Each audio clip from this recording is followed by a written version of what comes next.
धर्मांतर व पूर्ण परिवर्तनातील मोठा फरक भाग तिसऱ्यामध्ये आपण पाहणार आहोत. पूर्ण परिवर्तनाच्या एकूण 5 पायऱ्या. धर्मांतर व पूर्ण परिवर्तनातील मोठा फरक याचा भाग पहिला 23 जुलै 2024 ला यूट्यूबवर प्रकाशित करण्यात आलेला होता. त्याचप्रमाणे भाग दुसरा 31 जुलै 2024 ला प्रकाशित करण्यात आलेला होता.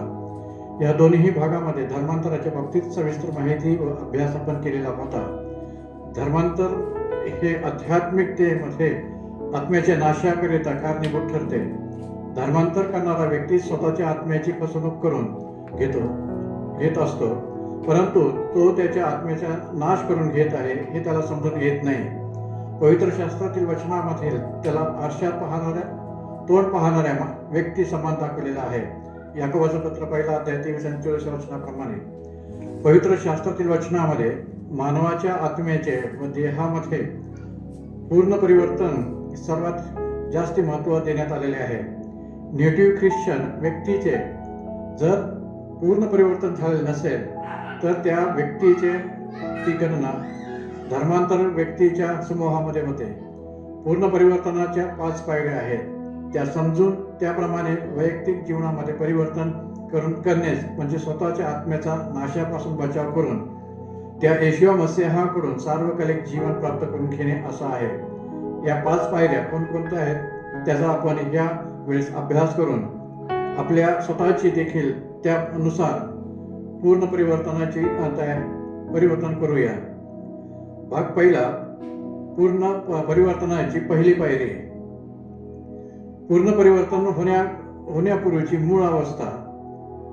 त्यास प्रेषित पौल जुना स्वभाव किंवा जुना मनुष्य म्हणून रोमकरचं पत्र 6 अध्याय 6 व 12 वचनामध्ये जे काही तो दाखवत आहे. जुन्या पापमय स्वभावामध्ये जगणे. हे आपल्याला ठाऊक आहे की हे पापमय अधीन असलेले शरीर नष्ट होऊन आपण ह्यापुढे पापाचे दास्य करू नये म्हणून आपल्यातील जुना मनुष्य त्याच्याबरोबर वधस्तंभावर खेळलं गेलं. रोम 6 अध्याय 6 वचन. यास्तव तुम्ही आपले शरीर वासनेच्या अधीन न व्हावे म्हणून पापाने तुमच्या मृत शरीरावर राज्य करू नये. रोमकरचं पत्र 6 अध्याय 12 वचनामध्ये पाहायला मिळतं. आम्ही आपल्या प्रथम दैहिक मूळ अवस्था जाणून घेतल्यानंतर मी पापी आहे याची जाणीव होते आणि ह्या पापाच्या बंधनातून मला सुटणे जरुरीचे महत्त्वाचे आहे. कारण सर्व मनुष्याचा जुना स्वभाव हा पापाच्या बंधनात जखडलेला असून तो आत्म्याच्या नाशाकरिता कारणीभूत ठरतो.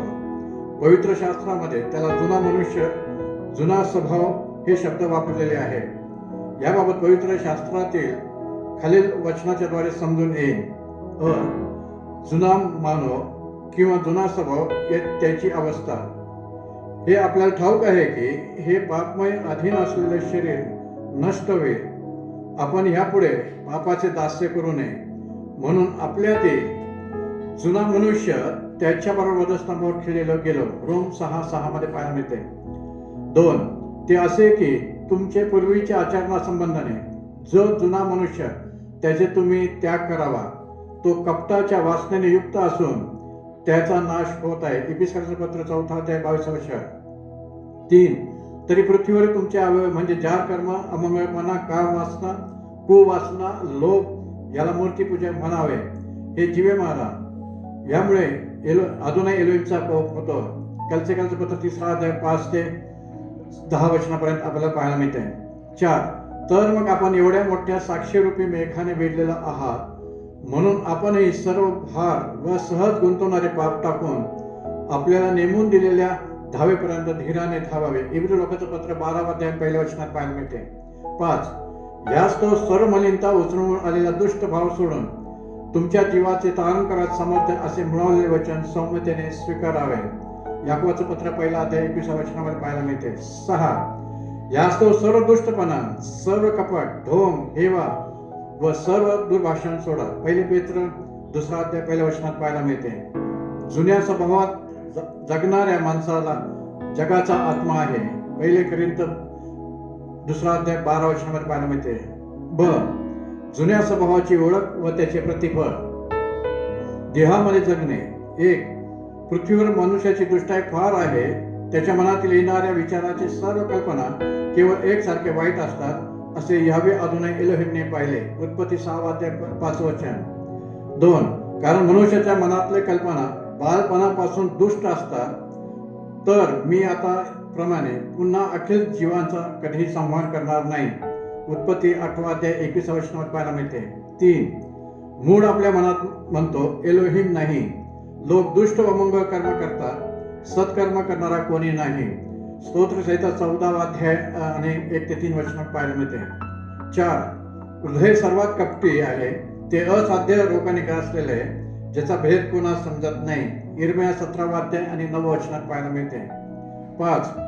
कारण अंतःकरणात म्हणजे आत्म्यामधून जे भरले गेलेले आहे तेच मुखावाटे निघते. मत्ते कृष्णवर्तमान 12 अध्याय 34 वचनात पाहायला मिळते. 6. कारण अंतःकरणातूनच अर्थात आत्म्यामधूनच दुष्ट कल्पना, खून, व्यभिचार, जार कर्म, चोऱ्या, खोटी साक्ष, शिव्यागाळ्या ही निघतात. ह्या गोष्टी मनुष्याला वितळतात. मत्ते 15 अध्याय 19 आणि 20 वचन पाहायला मिळते. 7. देहाची कर्म ते उघड आहे, तीही जार कर्म, अशुद्धपणा, कामतोडपणा, मूर्तीपूजा, चेटकी, वैर, कलह, मत्सर, राग, तट, खोट, पक्षभेद, हेवा, दारूबाजी, रंगेलपणा, अशा इतर गोष्टी. अशी कर्मे करणाऱ्याला एलोहिमच्या राज्याचे वतन मिळत नाही. प्रतिकाराचं पत्र 5 अध्याय 19 ते 21 वचन पाहायला मिळते. जुन्या स्वभावाची सत्य वस्तुस्थिती. अनेक जणांचा बाप्तिस्मा घेतलेला आहे, प्रार्थना करतात, शास्त्र वाचन करतात, धार्मिक गीते गातात, चर्च सभासदत्व स्वीकारून चर्चला नियमित जातात, आध्यात्मिक सभेला जातात, तरी देखील जुना देहा स्वभावामध्ये जीवन जगत आहेत. जुन्या स्वभाव सोडण्याकरिता ते तयार नाही, म्हणून पूर्ण परिवर्तन होऊ शकत नाही. त्यामुळे त्यांना प्रतिफळ काय आहे? कारण पापाचे वेतन मरण आहे. रोमकरांचं पत्र 6 अध्याय आणि 23 वचन पाहायला मिळते. कारण देह स्वभावाचे चिंतन हे मरण आहे. कारण देह स्वभावाचे चिंतन हे एलोहिम बरोबर वैर आहे. जो देहाच्या अधीन आहे त्यांना एलोहिमला प्रसन्न करता येत नाही. रोमकरांचं पत्र 8 अध्याय 6 आणि 8 वचनात पाहायला मिळते. अविश्वासू लोकांनो, जगाची मैत्री ही एलोहिम बरोबर वैर आहे, हे तुम्हाला ठाऊक नाही काय? जो कोणी जगाचा मित्र होऊ पाहतो तो एलोहिमचा वैरी ठरलेला आहे. याकोबाचं पत्र 4 अध्याय 4 वचन.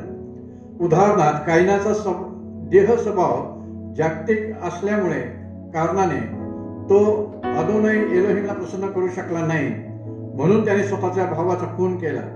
या पहिल्या पायरीमध्ये आम्ही सर्वात प्रथम स्वतःच्या जीवनाचे पूर्ण परीक्षण अदोनाय एलोहिमच्या वचनाच्या द्वारे करणे हे महत्त्वाचे आहे. आम्ही जुन्या स्वभावामध्ये जगत असलो तर आमच्या जीवनामध्ये आज्ञाभंगाचे पाप व आध्यात्मिकतेमध्ये आत्म्याचा नाश आम्ही निवडलेला आहे. अशा परिस्थितीमध्ये आम्हाला एलोहिमला प्रसन्न करता येणार नाही. या आध्यात्मिक मरणापासून बचाव करायचा असेल तर आम्हाला दुसऱ्या पायरीची पण परिपूर्णता करण्याकरिता प्रयत्न करावे लागतील. या दुसऱ्या पायरीमध्ये एलोहिमचे सत्याचे वचन ऐकणे व त्यावर मनन करणे व ते स्वीकारून आचरणामध्ये आणणे जरुरीचे आहे. त्या सत्य वचनाच्या द्वारे आमच्या जीवनातील जुन्या स्वभावातील पापे स्पष्ट दिसून आल्यावरच आम्हाला खरा पश्चाताप करण्याची संधी व त्याची पूर्णता कराव्यास लागते. आता दुसऱ्या पायरीमधील जे महत्त्वाचे मुद्दे आहेत ते आपण जाणून घेऊन त्याच्या मनपूर्वक अभ्यास करून घेऊया व त्याप्रमाणे आपणास पूर्णता करण्यास योग्य मार्गदर्शन होईल. 2. पूर्ण परिवर्तनाची दुसऱ्या पायरीत पवित्र शास्त्रातील सत्यवचनाचा शोध करून ती सत्यवचन स्वीकारल्यानंतर परिवर्तनाची सुरुवात हळूहळू सुरू होते. परंतु जोपर्यंत एलोहिमच्या वचनाचा स्वीकार करत नाही तोपर्यंत तो शुद्धीवर येऊ शकत नाही. जेव्हा ती व्यक्ती आध्यात्मिकतेमध्ये पूर्ण शुद्धीवर येते त्याच वेळेस त्याला त्याचे केलेल्या पापाची जाणीव होते व वचनाच्या द्वारे त्याला कळून येते की त्याला त्याच्या ह्या वाईटाच्या कृत्याचे प्रतिफळ काय मिळणार आहे. स्वतःच्या पापाची जाणीव झाल्यानंतर त्या पापाच्या बंधनातून सुटण्याकरिता पश्चाताप हा महत्त्वाचा आहे.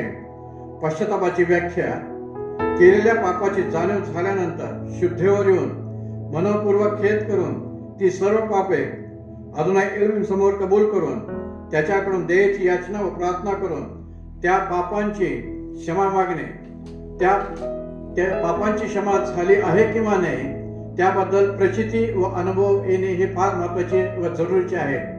त्यानंतर मानवाला एलोहिमच्या वचनावर व अदोनाई येशू मसीहावर विश्वास ठेवण्याचा आत्मा प्राप्त करून विश्वासाच्याद्वारे त्याचे जीवन जगण्याचा सुरुवात करावे लागते. ही प्रक्रिया सुरू झाल्यानंतर तुम्हाला तुमच्या जुन्या स्वभावाबरोबर शिवयुद्ध करावे लागणार आहे. याची आठवण सुरळीत ठेवावी लागेल, कारण ह्या सुयुद्धामध्ये तुम्ही तुमच्या जीव आत्मा शरीरामध्ये असलेला जो जुना स्वभावातील मनुष्य याला जीवे मारावेच लागेल. सत्य वचनाच्या बाबतीत प्रत्येक वेळेस पारख करावी लागते, कारण असत्य व खोटे वचनाचे शिक्षण देणारे अनेक सैतानाचे सेवक वर्ग व मंडळीचे लोक जगामध्ये आहे. ते नवीन विश्वासणाऱ्यांना फसवून व भुलवून परत त्यांच्या आत्म्याचा नाश ते करतात. आपला प्रिय बंधू पाऊल ह्याला देण्यात आलेल्या ज्ञानाप्रमाणे त्यांनी तुम्हाला लिहिलेले आहे आणि त्याने आपल्या सर्व पत्रात ह्या गोष्टीचा उल्लेख केलेला आहे. त्या समजण्यासारखे कठीण अशा काही गोष्टी आहेत. अज्ञानी व अस्थिर माणसे इतर शास्त्रलेखाचा विपरीत अर्थ करतात, तसाच ह्याचाही करतात. अशाने ते स्वतःच्या नाशास कारणीभूत होतात. 2 पेत्र 3 अध्याय 15-16 वचन. सत्यवचनाच्या द्वारे शुद्धीवर आल्यावर पापांची क्षमा व्हावी म्हणून पश्चातापाच्या द्वारे पुढील महत्वाची प्रक्रिया तो जीवनात करतो. पापांच्या क्षमेकरिता पश्चातापाचा तो बाप्तिस्मा घेण्याकरिता स्वतः तयार होतो. तो बाप्तिस्मेच्या द्वारे अदोनाई एलोहिम बरोबर वचनानुसार करार करतो. बाप्तिस्मा हा ती व्यक्ती अधिकृतरित्या सर्व अटी पूर्ण करून घेतलेली खून आहे. बाप्तिस्मेच्या द्वारे आता तो पवित्र आत्म्याच्या द्वारे नवीन जन्म घेण्याकरिता पात्र झालेला आहे हे स्पष्ट होते. पश्चातापाचा बाप्तिस्मा. 1. बाप्तिस्मा करणारे योहान सांगतो की पश्चाताप करा, कारण आकाशाचे राज्य जवळ आलेले आहे. मत्ते 3:2 मध्ये पाहायला मिळते. येशू मसीहा देखील सांगतो की पश्चाताप करा आणि आकाशाचे राज्य जवळ आलेले आहे. मत्ते 4:17 मध्ये पाहायला मिळते. 2. बाप्तिस्मा करणारा योहान सांगतो की त्याचप्रमाणे पापांच्या क्षमेसाठी पश्चाताप करून बाप्तिस्मा घ्यावा. मार्क शुभवर्तमान 1 अध्याय 4 वचन. 3. प्रेषित पेत्र सांगतो की पश्चाताप करा आणि तुमच्या पापांची क्षमा व्हावी म्हणून तुम्ही प्रत्येक जण येशू मसीहाच्या नावात बाप्तिस्मा घ्या, म्हणजे तुम्हाला पवित्र आत्म्याचे दान प्राप्त होईल. प्रेषितांचे कृत्य 2 अध्याय आणि 38 वचन. 4. आपण जितक्याने मसीहा येशूमध्ये बाप्तिस्मा घेतला तितक्याने त्याच्या मरणात बाप्तिस्मा घेतलाय. रोमकरांचं पत्र 6 अध्याय 3 वचन. पवित्र शास्त्रामध्ये बाप्तिस्मा हा पश्चाताप करून पापांची क्षमा पावण्याकरिता स्वतः येशू मसीहाने लावून दिलेला एक विधी असून ते अदोनाई एलोहिम बरोबर त्याद्वारे करण्यात आलेल्या कराराचे चिन्ह असे आहे. परंतु ख्रिस्ती मंडळांनी त्याचे मूळ स्वरूप बदली करून काही इतर फायद्याकरिता बाप्तिस्मा ते हे ख्रिस्ती विधीनुसार लग्न होण्याकरिता व मेल्यानंतर 6 फुटाचे दफन करण्याकरिता खड्डा मिळण्याकरिता किंवा इतर दैहिक फायदे मिळवण्याकरिता बाप्तिस्मा घेतात. पश्चातापाचा व पापांची क्षमा होण्याकरिता बाप्तिस्मा हा फारच बोटावर मोजके जे थोडके लोक ते बाप्तिस्मा घेतात. बाप्तिस्मेच्या विधीची पूर्णता झाल्यावर पुढील प्रभूंचा विधी हा देखील येशू मसीहाने लावून दिलेला असल्याने तो देखील वचनाच्या नियमाप्रमाणे घेणे जरुरीचे व महत्वाचे आहे. पाण्याचा बाप्तिस्मा नंतर येशू मसीह हा स्वतः त्या व्यक्तीचा पूर्णपणे परिपूर्णता झाल्यावर त्याच्या पवित्र आत्म्याच्या शिक्कामोर्तबद्वारे करून त्याला पवित्र आत्म्याच्या द्वारे त्याचा बाप्तिस्मा करतात, यासाठी की त्या व्यक्तीने पवित्र आत्म्याच्या मार्गदर्शनामध्ये त्याचे जीवन जगावे.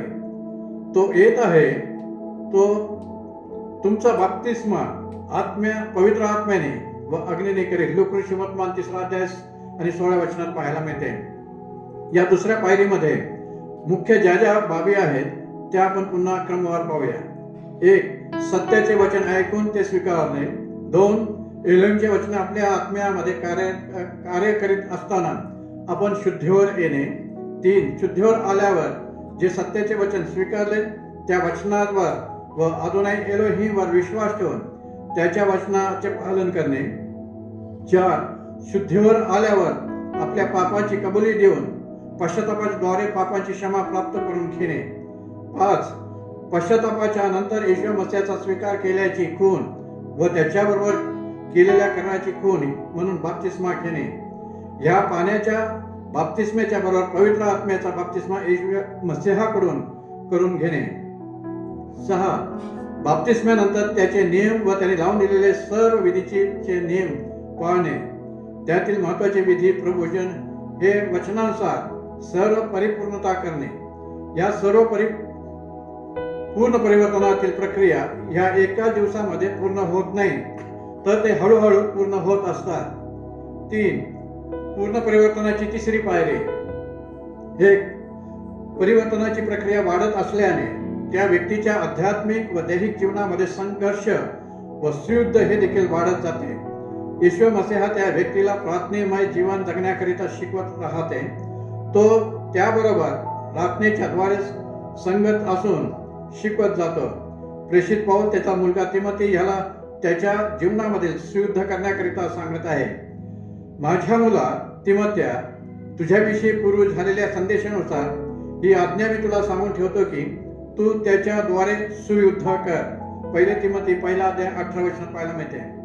पुढे प्रेषित पौलाची त्याची जबाबदारी व सेवा कार्यातील कर्तव्य पूर्ण झाल्यावर तो सांगतो की जे सुयुद्ध ते मी केले आहे, धाव संपवली आहे, विश्वास राखलेला आहे. 2 तिमोथी 4 आणि 7 जे काही पाहायला मिळते. 2. एलोहिमच्या सत्य वचनाच्या अभ्यासामध्ये गढून जा. या तिसऱ्या पायरीमध्ये देखील वचनाच्या अभ्यासाची अभ्यासू प्रवृत्ती ही शेवटपर्यंत ठेवावी लागते.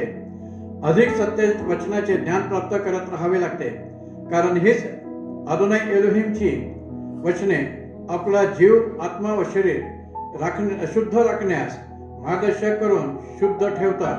त्याकरता प्रेषित पौल तिमोथेला सांगतो, तुझी प्रगती सर्वात दिसून यावी म्हणून तू ह्या गोष्टीचा अभ्यास ठेव, ह्यात घडून जा.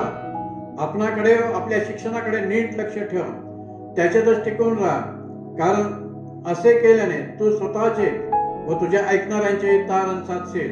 1 तिमोथी 4:15 आणि 16.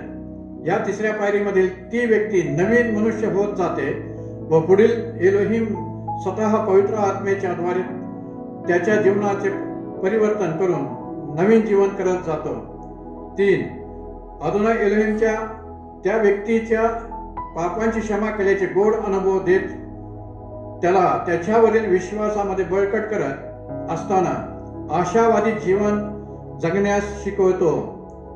ही आशा विश्वासाची परिपूर्तता करते. येशू मसीहा हा त्याच्या जीवनामधील सार्वकालिक जीवनाची महान आशा निर्माण करून ते सार्वकालिक जीवनाचे कृपादान त्याला देऊन ती व्यक्ती येशू मसीहाला परिधान करून सार्वकालिक जीवनामध्ये आपल्या जीवनाची वाटचाल करीत चालते. अर्थात आध्यात्मिक व दैहिक जीवन हे अर्थात जीव, आत्मा व शरीर हे शुद्ध करण्याची प्रक्रिया पूर्णपणे झाल्यावर मसीहा त्याच्या पवित्र आत्म्याच्या द्वारे पवित्रकरण करण्याची प्रक्रिया करतो. कारण त्या व्यक्तीने त्याच्या जीव, आत्मा, शरीर हे अदोनाईच्या भोजनातील त्याच्या रक्ताच्या द्वारे व वचनाच्या द्वारे आणि प्रार्थनेच्या द्वारे शुद्ध केलेला आहे. तुम्ही सत्याचे वचन म्हणजे तुमच्या तारणाविषयीची वार्ता ऐकून घेतल्यानंतर त्याच्यावर विश्वास ठेवला आणि त्याने देव केलेला पवित्र आत्मा तुम्हाला त्याच्या ठाई शिक्का मारण्यात आला. एलोहिमच्या गौरवाची स्तुती व्हावी म्हणून त्याच्या सुखे जनाच्या खंडणी भरून मिळालेल्या मुक्तीसाठी हा पवित्र आत्मा आपल्याला वचनाचा विसार असा आहे. इफिसकाराचं पत्र 1:13 आणि 14. अशासाठी की तिला त्याने वचनरूपी जलस्नानाने शुद्ध करून पवित्र करावे आणि गौरवयुक्त मंडळी अशी ती स्वतःला सादर करावे, म्हणजे तिला डाग, सुरकुती किंवा अशासारखे काही नसून ती पवित्र व निर्दोष असावी. इफिस 5:26 आणि 27. कारण एलोहिमचे वचन व प्रार्थना याने ते शुद्ध होतात. 1 तिमोथी 4:5. 4. अर्थात पाण्याचा म्हणजे वचनाचे रूपक व पवित्र आत्म्याने त्याचा बाप्तिस्मा मसीहा करतो.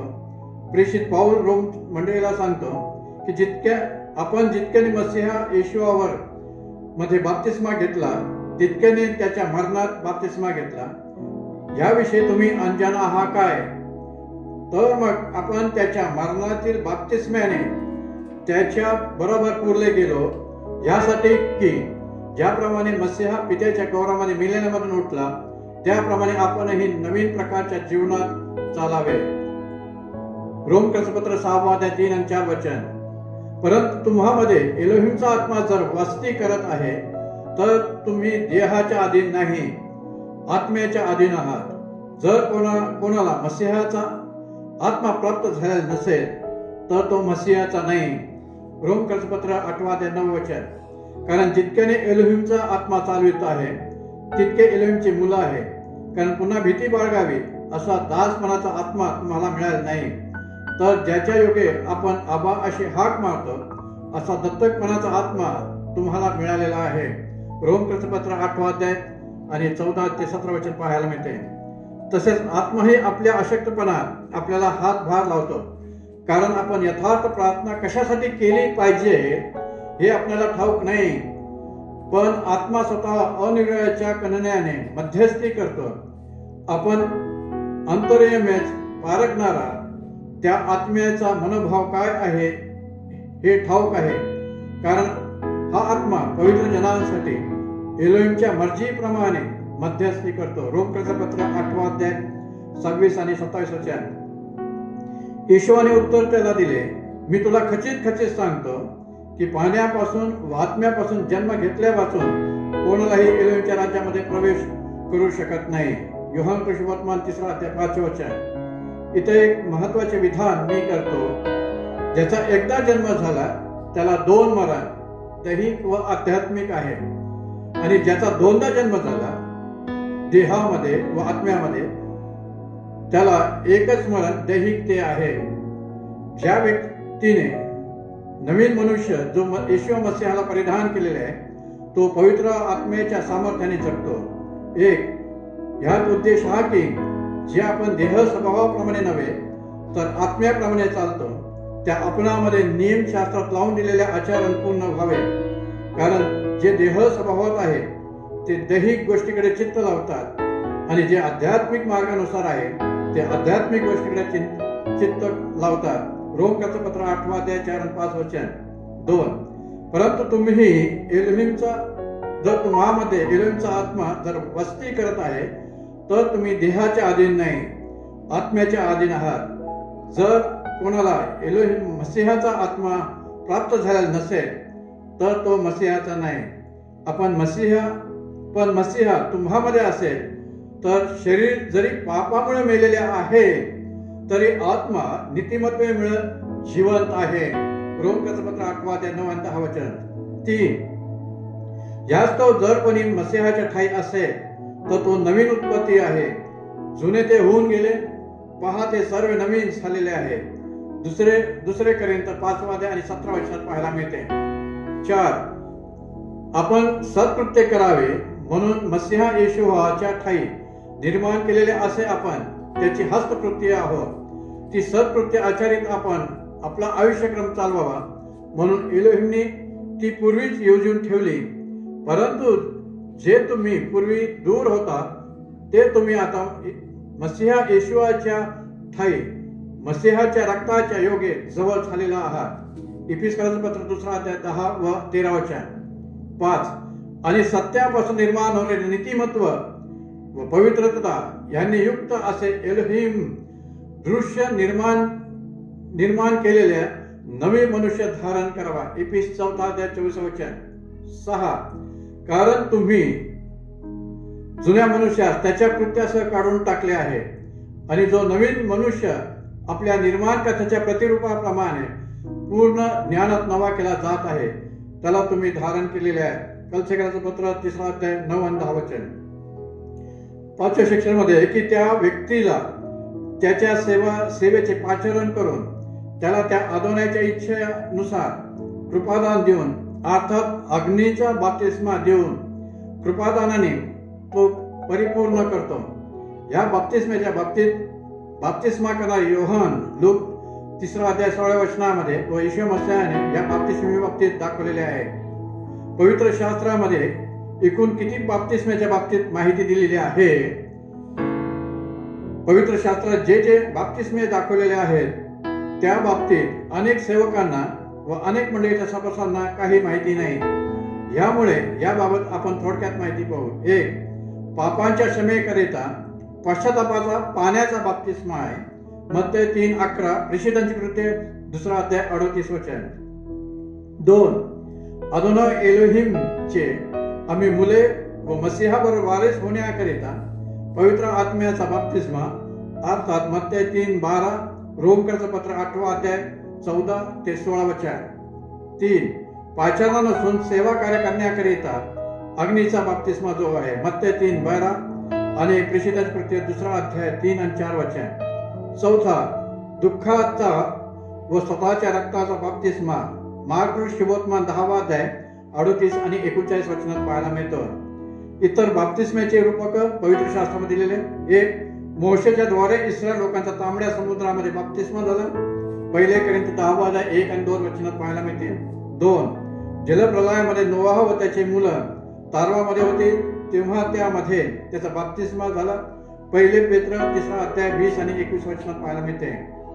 बाप्तिस्मा हा शब्द मराठी, ग्रीक, हिंदी, इंग्रजी ह्या जगातील भाषेमध्ये वापरलेला शब्द आहे. वास्तविक त्याचे मूळ तोरामध्ये मिक्वे ही एक प्रथा असून मूळ हिब्रू शब्द तेविला म्हणजे बुडवणे हा आहे. ग्रीक भाषांतर करणाऱ्या लोकांनी ही मूळ सत्यता कोणालाही कळू दिली नाही. त्याचे सत्य पुढे येऊ दिले नाही. यहुदी परंपराने मिक्वे ही एक प्रथा होती. यामध्ये बुडवण्याची परंपरा रुजलेली आहे, जे आध्यात्मिक शुद्धीकरण व शुद्धीकरणासाठी वापरले जाणारे एक धार्मिक स्नान आहे. बाप्तिस्म्याच्या हिब्रू मुळाबद्दलचं महत्वाची तपशील. तेविला विसर्जन म्हणजे विसर्जनाच्या कृतीची साठी संज्ञा म्हणून आम्हाला पाहायला मिळते. तलाव म्हणजेच आम्हाला पाहायला मिळते की हिब्रू हे क्रियापद ज्याचा अर्थ बुडविणे किंवा बुडविणे असा होतो, जो हिब्रू बायबलमध्ये वापरला जातो. मिक्वे या विधीसाठी जाणाऱ्या जिवंत पाण्याचा म्हणजे वाहत्या पाण्याचा तलाव किंवा संग्रह हा त्याला तो शब्द आलेला आहे. संदर्भ 2 मंदिर काळामध्ये तेविला हा शुद्धीकरणातील एक प्रथा होती किंवा ती अजूनही आहे. जसे की अशुद्धतेच्या संपर्कातून नंतर किंवा यहुदी धर्म स्वीकारण्यासाठी धार्मिक दृष्टीने शुद्ध होणे.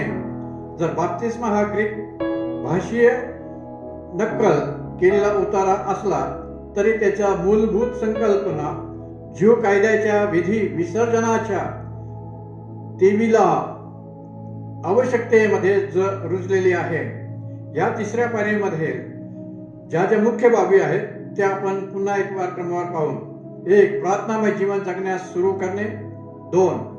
सत्य वचनाचा अभ्यास अधिक करत राहणे. 3. स्वतःच्या जुना स्वभाव बरोबर व सैतानाच्या प्रत्येक वाईट पापाबद्दल सुयुद्ध करत राहणे. 4. विश्वासाच्या बरोबर आशावादी जीवन जगत सार्वकालिक जीवन प्राप्तीच्या मार्गात चालणे. 5. एलोहिमने लावून दिलेले सर्व धार्मिक विधीचे नियम प्रामाणिकपणे व विश्वासपणाने पालन करणे. 5.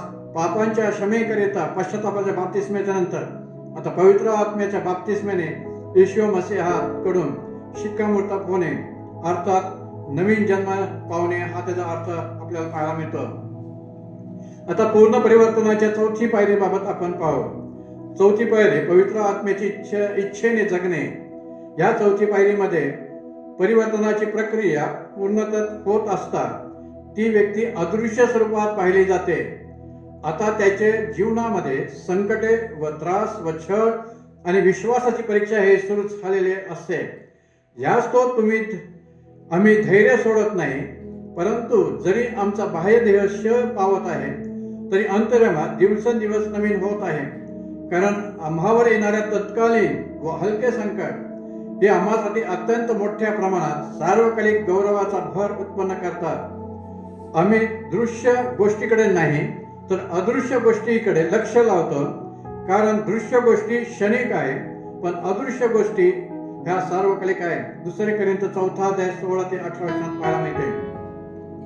अदोनाय एलोहिम कडून पाचारण हे त्याला होत असतात. त्याने त्या पाचारण जाणून घेणे जरुरीचे आहे. या पाचारणामध्ये त्याला कोणत्याही सेवा कार्याकरता पाचारण झालेले आहे हे समजून घ्यावे लागते.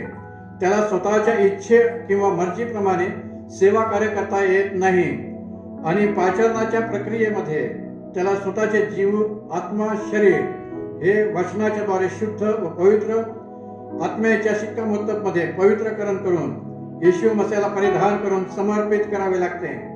अर्थात पाचारणाच्या प्रक्रियेमध्ये पूर्ण पवित्र समर्पण हे अत्यावश्यक आहे. याकरिता प्रेषित पाऊल रोम मंडळीला ते समर्पण कशा व कोणत्या प्रकारचे करायचे हे स्पष्टपणे दाखवत आहे. यास्त बंधुजन हो, मी एलोहिमच्या करुणेमुळे तुम्हाला विनंती करतो की तुम्ही आपले शरीर जीवन पवित्र व एलोहिमला ग्रहणीय यज्ञ म्हणून समर्पित करावे. ही तुमची आध्यात्मिक सेवा आहे. एलोहिमची उत्तम, ग्रहणीय व परिपूर्ण इच्छा काय आहे हे तुम्ही समजून घ्यावे. म्हणून तुम्ही ह्या युगाबरोबर समोर होऊ नका, तर आपल्या मनाच्या नवीनीकरणाने स्वतःचं रूपांतर होऊ द्या. रोमकर्तृपत्र 12 आणि 1 आणि 2 वचनात पाहायला मिळते.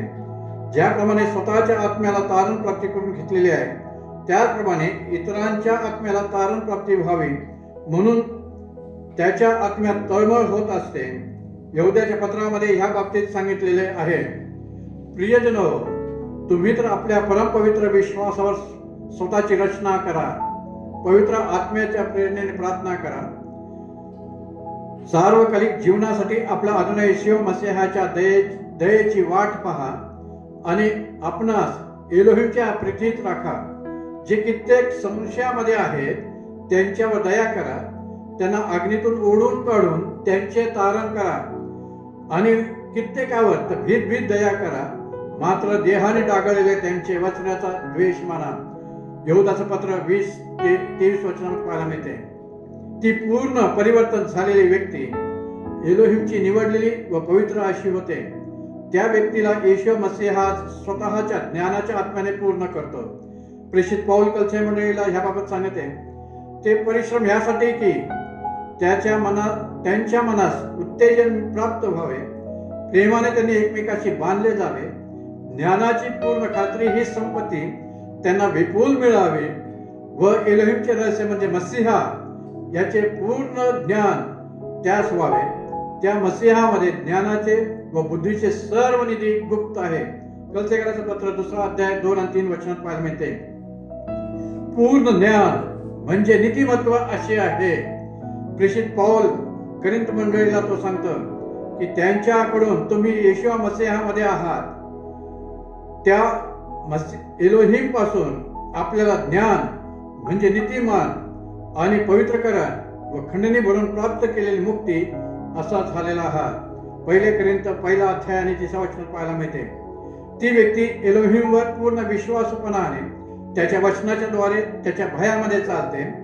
मसीहा तारणारा म्हणून स्वीकार करून त्याच्यावर तो देखील प्रीती करतो आणि तो स्वतः दैहिक व आध्यात्मिक जीवन पूर्णपणे मसीहाला समर्पित करतो. जी काही त्याला सेवा करायची आहे ती सेवा त्या कृपादानाच्या पवित्र आत्म्याने परिपूर्ण ते सेवा कार्य करीत सुरू करतो. आता या पूर्ण परिवर्तनाच्या जीवनामध्ये सैतानाकडून वेगवेगळ्या प्रकारचे अधिक प्रमाणात घरातील लोकांकडून व इतर लोकांकडून त्रास, संकटे, छळ, दुःखे होण्यास सुरुवात अधिक होते आणि अनेक प्रकारचे समस्या या सैतान तो निर्माण करतो. यासाठी की त्या व्यक्तीचं पुन्हा पतन व्हावं. परंतु ती व्यक्ती त्याच्या जुन्या स्वभावाबरोबर व सैतानाबरोबर येशू मसीहाच्या वचनाच्या द्वारे व पवित्र आत्म्याच्या सामर्थ्याने व प्रतिकार शक्तीने युद्ध करत राहते आणि यावे अदोनाय एलोहिम अब्बा त्याला सहाय्य करून येशू मसीहामध्ये त्याला निर्दोष राखत असतो. त्याचे कार्य हे वाढत जाते. तो जगातील सर्व नैसर्गिक गोष्टीपासून स्वतःला दूर तो ठेवत चालतो. त्याकरिता त्याचे आध्यात्मिक जीवन स्तुती भक्तिमय नीतिमत्वेनुसार व धार्मिकतेनुसार व सात्विकपणाने तो जगतो. सेवा कार्यामध्ये वाढ होत असताना त्याचा आत्मा उल्हास पावतो. त्याच्या सेवा कार्यामुळे अनेक जणांचे आत्मे एलोहिमच्या राज्यामध्ये येतात. त्याचप्रमाणे मसीहाच्या मंडळीची सेवा कोणत्याही प्रकारे स्वार्थ न धरता करीत असल्यामुळे त्याची सेवा अजूनही एलोहिम मान्य करून त्याला त्याच्या सार्वत्रिक जीवनाच्या कृपादानाच्या आशीर्वादित तो करतो. ईश्वर मसीहाच्या द्वारे प्राप्त झालेल्या सेवा कार्याकडे तो पूर्णपणे स्वतःचं लक्ष केंद्रित करून तो ती सेवा पूर्ण करण्याचा प्रयत्न करत राहतो. त्या व्यक्तीला पूर्णपणे माहिती आहे की या सेवेचे प्रतिफळ एलोहिम त्याच्या आत्म्याला सार्वकालिक जीवन देणार आहे. ही सेवा करीत असताना त्याचा देह हा क्षय पावत असला तरी तो ती सेवा जबाबदारी पूर्ण पार पाडत जातो. जोपर्यंत त्याचे शरीर सेवा कार्य करण्याकरिता साथ देते तोपर्यंत तो ती सेवा करीत राहतो. तो ते सेवा कार्य बंद होऊ देत नाही. अदोनाय एलोहिम त्याला ज्या अवस्थेमध्ये ठेवतो त्या अवस्थेमध्ये तो राहतो.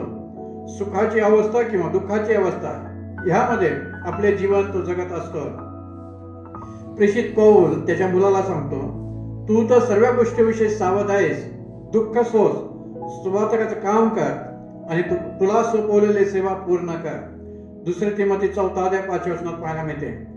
सत्य वचनातील ज्ञानाच्या द्वारे त्यास हे परिपूर्ण माहिती आहे की या सर्व सोपवलेल्या सेवा कार्याचा त्याला येशू मसीहाला हिशोब द्यायचा आहे.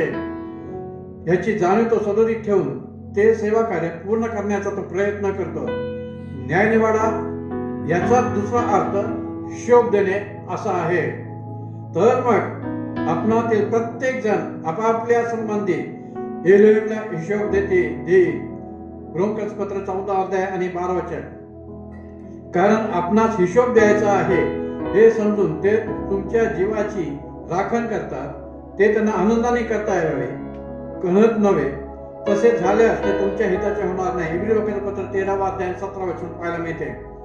जो जिवंताचा व मृताचा न्यायनिवाडा करण्यास तयार आहे त्याला ते हिशोब देतील. 1 पेत्र 4:5. आपल्याला सर्व सेवा कार्याद्वारे त्या अदोनाय एलोहिमचे गौरव होईल या बाबतीत देखील आम्ही प्रत्येक वेळेस लक्षात ठेवून ते होण्याकरिता त्याच्या कृपादानाच्या द्वारे सेवा करीत राहिले पाहिजे. या 4थ्या पायरीमध्ये ज्या महत्वाच्या बाबी आहेत त्या आपण पुन्हा एकदा पाहू. 1. पूर्ण परिवर्तनाची प्रक्रिया पूर्ण झाल्यावर कृपादानाच्या पवित्र आत्म्याच्या द्वारे पाचारण होते. 2.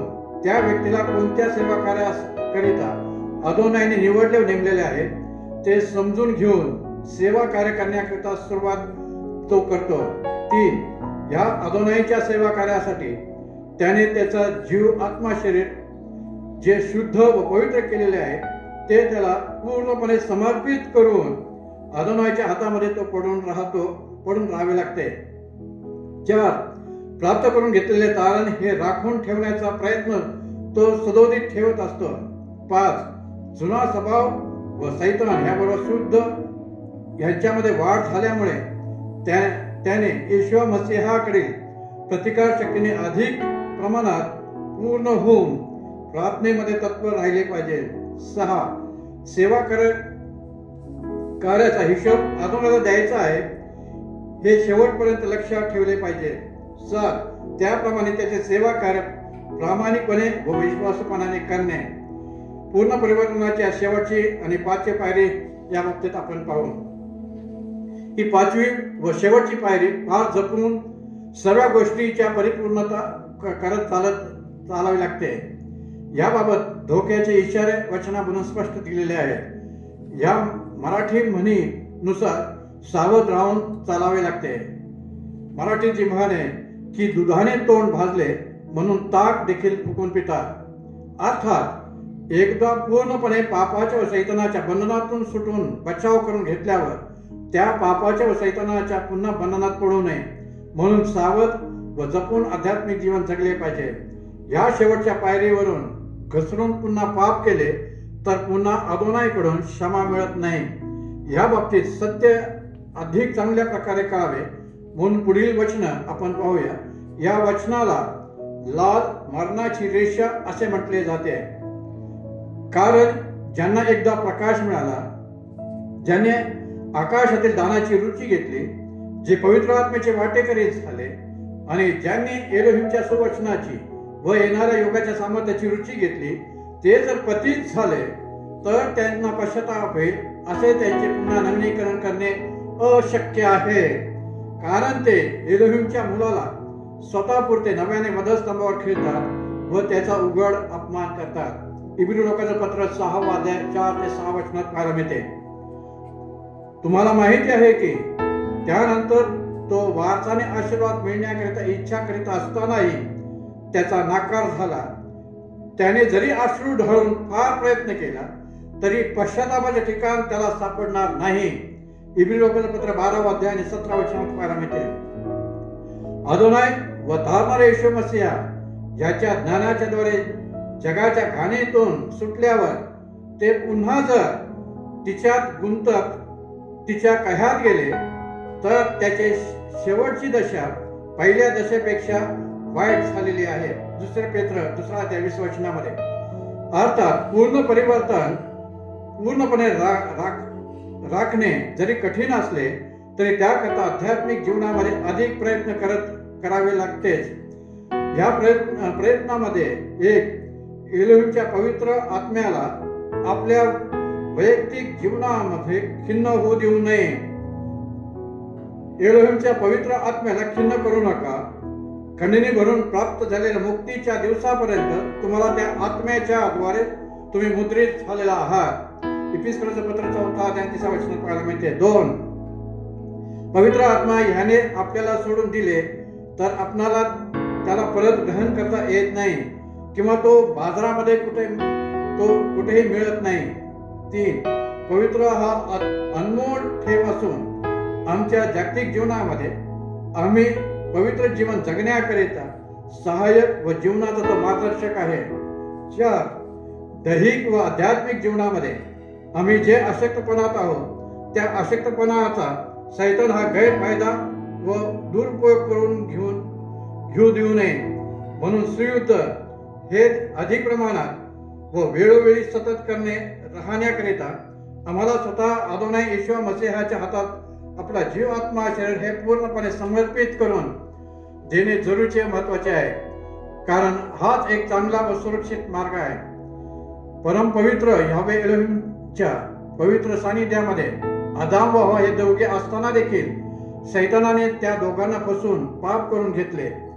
आम्ही सध्याचे मानव हे फार आध्यात्मिकतेमध्ये, सामर्थ्यामध्ये दुर्बळ, अशक्त व असमर्थ असे आहोत. म्हणून मानवाच्या आत्म्याचा निभाव लागत नाही. माझ्या स्वतःच्याही आध्यात्मिक व दैहिक जीवनामध्ये यासारख्या म्हणजेच अशक्तपणाच्या गोष्टी असल्यामुळे आदाम व हवा यांच्या समानतेमध्ये काही गोष्टी घडत राहतात.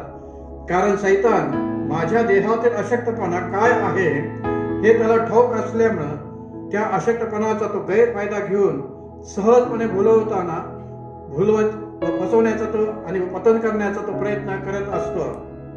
अर्थात अदोनाय येशू मसीहापासून दूर करण्याचा मोठा तो प्रयत्न सैतान करीत असतो. तरी देखील आम्ही आपले सर्व जीवन अदोनाय येशू मसीहाच्या हातामध्ये सोपवून देऊन त्याचा प्रतिकार शक्तीने सुयुद्ध करण्याचा अधिकाने अधिक प्रयत्न करत असतो.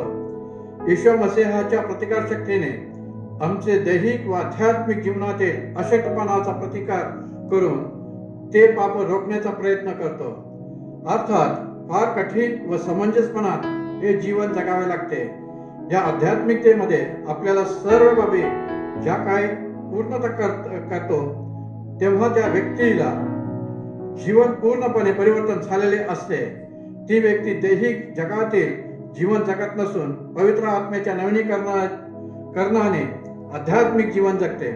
परंतु हे जीवन फार परिश्रम व कष्टमय व त्रासदायक आणि दुःखमय जीवन त्याला जगावे लागते. यावेळेस प्रेषित पौलाच्या जीवनातील शेवटच्या दिवसातील काही महत्वाच्या बाबी आपण पाहूया. 1. माझे अर्पण पूर्ण झालेले आहे. 2. देहामधून आत्मा हा विभक्त होण्याचा समय जवळ आलेला आहे. 3. जीवनामध्ये सुयुद्ध व संघर्षमय जीवन शेवटपर्यंत केलेले आहे. 4. आत्म्याला तारण प्राप्तीकरिता जी धाव पूर्ण करावी लागते ती धाव मी पूर्ण केलेली आहे. 5. विश्वासाच्या द्वारे मी येशू मसीहा समोर नीतिमान ठरलेला आहे. 6. आचरणाप्रमाणे जे काही सेवा कार्याच्या जबाबदाऱ्या होत्या त्या मी पूर्ण केलेल्या आहेत. 7. प्रेषित पौल हा वयोवृद्ध तो झालेला होता. आणि 8. आणि अनमोल अशी जी आशा त्याच्याजवळ होती ती म्हणजे अदोनाय येशू मसीहा आल्यानंतर त्याच्या सेवा कार्याचे प्रतिफळ सार्वकालिक जीवन हे अधिकृत त्याला तो देईल. नीतिमत्तेचा मुकुट म्हणजेच विश्वासाच्या द्वारे अधिकृतरित्या तारण प्राप्त केलेला अधिकार प्राप्त झालेला तो अधिकार असा आहे. आणि 9व्या भागात पाहायला मिळते की आता ह्यापुढे अदोनाय येशू मसीहा त्याला त्याच्या पवित्र आत्म्याच्या द्वारे शांतीमध्ये तो विसावा तो देईल. 2 तिमोथी 4 अध्याय आणि 6 ते 8 वचनाच्या शिक्षणामध्ये पाहायला मिळते. या सर्व पूर्ण परिवर्तनाच्या बाबी स्वतःच्या जीवनात प्रत्येकाला पूर्णता करावून घ्याव्या लागतात. या 5व्या व शेवटच्या पायरीत परिपूर्णता सर्व मानवाला ती करता येत नाही. काही लोक दुसऱ्या पायरीपर्यंतच करतात आणि नंतर ते पुन्हा त्यांच्या जुन्या स्वभावामध्ये जगण्याचा ते प्रयत्न करून पतन करून घेतात. तर काही लोक 3ऱ्या किंवा 4थ्या पायरीपर्यंत परिवर्तनाचे जीवन ते जगतात, पण ते कठीण व संकटमय जीवन असल्यामुळे ते परत माघारी जुन्या स्वभावामध्ये जगण्याचा प्रयत्न करून त्यांचे ते पतन करून घेतात. फार थोडकेच लोक ह्या 5व्या पायरीची परिपूर्णता करून स्वतःच्या आत्म्याला या परिपूर्णतेच्याद्वारे सार्वकालिक जीवन अधिकृतरित्या जे काही कीपणे ते प्राप्त करून घेतात. यावेळेस या 5व्या पायरीतील महत्त्वाच्या ज्या बाबी आहेत त्या आपण पाहूया. 1. अदोनायचे सत्यवचनानुसार स्वतःने चालून त्याकडून नीतिमान ठरवून घेणे. 2. अदोनायने त्याच्या वचनामध्ये जे नियम व त्याचे जे विधी दिलेले आहेत त्याचे पालन प्रामाणिकपणे व सत्यतेने पूर्ण करून त्याच्याकडून धार्मिक ठरवून घेणे. 3. कृपादानाच्या व नवीन जन्म पावण्याच्या पवित्र आत्म्याच्या द्वारे पूर्णपणे शिक्कामोर्तब राहून त्याच्या प्रेरणेने त्याचे सेवा कार्य पूर्ण करणे. 4. सुयुद्ध करत आशावादी जीवन जगून अदोनायच्या कृपेने प्राप्त होणारे तारण राखून त्या तारणाच्या मार्गात चालणे. 5. देहामधून आत्मावियुक्त होईपर्यंत अर्थात मरणाने आत्मावियोग होईपर्यंत पूर्ण परिवर्तन झालेले जीवन जगून आपला जीव आत्मा व शरीर अदोनायला समर्पित करून जगणे. 6. अदोनाय येशू मसीहाच्या द्वितीय आगमनाकरिता सिद्ध राहून त्याच्या येण्याची वाट पाहत राहून आपण त्याच्याकडे घेतले जाण्याकरिता त्याच्या दृष्टीने स्वतःची परिपूर्णता व पात्रता करून घेणे. ह्या अनेक प्रकारच्या बाबी पूर्ण परिवर्तन करून घेणाऱ्या व्यक्तीला त्याच्या जीवनामध्ये पूर्ण केल्यावरच शेवट असे म्हणता येईल की या व्यक्तीचे पूर्ण परिवर्तन झालेले आहे. अर्धवट परिवर्तनापासून त्या व्यक्तीला आध्यात्मिकतेमध्ये काही लाभ नाही. तुमच्या घरातील लोक किंवा तुमचे चर्च किंवा संस्था अथवा मिशन तुमच्या जीवनामध्ये परिवर्तन करण्यास असमर्थ आहे.